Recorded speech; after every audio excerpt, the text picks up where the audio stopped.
If you're planning a homestead, then this decision alone saved us thousands of dollars. we thought we needed 1,800 square feet, but we ended up building 1,500, and it may have been the smartest decision we've ever made.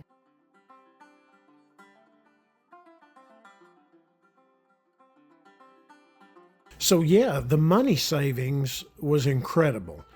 The difference between 1,800 and 1,500 square feet is only 300 square feet.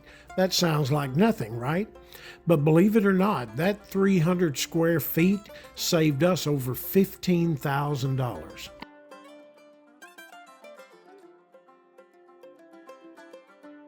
And another thing that I would like to add to that, talking about square footage, be aware when you build, for us anyways, I was not aware of the fact that your porches, part of the concrete cost, that when you pour your foundation, so it is the same amount per square foot as your house.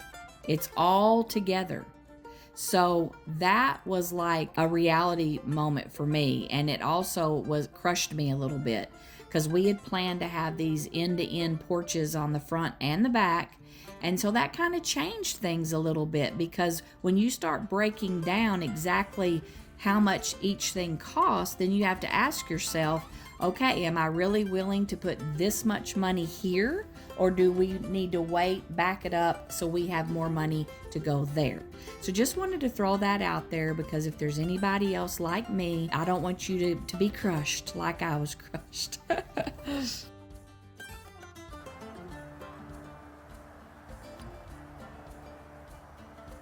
You really need to know what your needs are. For example, we are semi-homesteaders. We're not completely off-grid. We're not completely supplying ourselves with our own produce, our own meat. Although we are going to have somewhat of a garden, we are planning on having chickens. So we're going to have some of those elements of homesteading. And I'll let Missy talk about our pantry. Yes, so going along with knowing what you need, a pantry for a woman or a household that cooks and bakes a lot is vital, because to have good storage space is just priceless. And that was one thing that we really focused on in this pantry, because up to this point, I wrote a blog post about this not long ago that you can read at semihomesteaders.com. I've never had just a pantry for a pantry. It's always been a pantry with a utility room or something along those lines. And so whenever we were thinking about the pantry, we started thinking about, what are we going to be doing? We're going to have a garden. We're going to have some chickens. We have not bought bread from the store in over a year. All the bread and rolls and muffins and stuff like that I make, at home. And so when you start thinking about that, we'd also like to mill our grain. So in my head, I'm thinking, okay, it would be wonderful if there was a place in my pantry that I could set my 5-gallon buckets of grain, because, that's not something easy you can just go throw on a shelf. And so this is just an example kind of what we're talking about, of knowing what you need. We have a pretty good sized pantry, but it's not like fluff. It's not for looks. It is practical, and it's like planned out where what every little shelf is going to hold. That really helps too.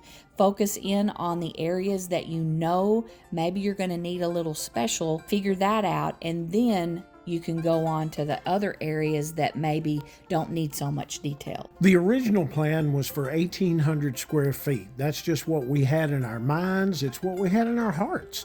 We really thought we wanted 1,800 square feet. You always want what you want. You probably usually want more than what you really need.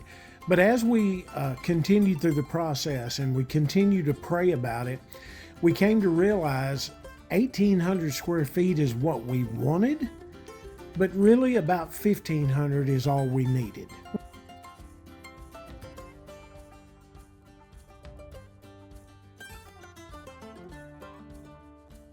We found out that if you have a really good plan and you know what your needs are, for me and Kyle both, we're not minimalist. We At like all. our stuff that we have. It's very personal and just, we have a lot of emotions attached some to of it. it's sentimental. Yeah. Yes. And so, anyways, a lot of what we needed had to deal with storage. So that was like our main goal. Once you sit down with that in mind, then you can plan around that. And we found out pretty easy that, 1,500 square feet of living space was fine for us. It's just the two of us. Occasionally we have, people that come visit, but still plenty of room for that to make sure people are welcome and comfortable when they come.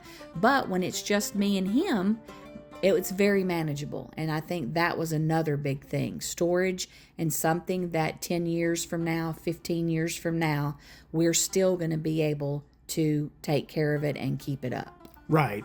And we're not hoarders by any means. No. But at the same time, most of you who follow this channel know our son passed away 10 years ago with cancer. And we have things of his that we like to keep. And then I have tools, and Missy, you have Crafts and just all kinds of... some of your mom's furniture. my mother's stuff. I've got 2 furniture pieces of mom's that I can't part with. Right. So, again, like Missy said, we're not minimalist, but we're not hoarders. We're somewhere in between.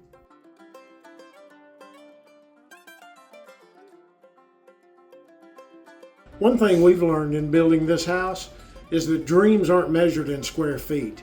They're measured in the life that you build inside those walls. We are so thankful that you have come along with us on this journey, and we are so excited for what the next step is going to be. Also, are you building a house? Have you dreamed of building a house or planning of building a house?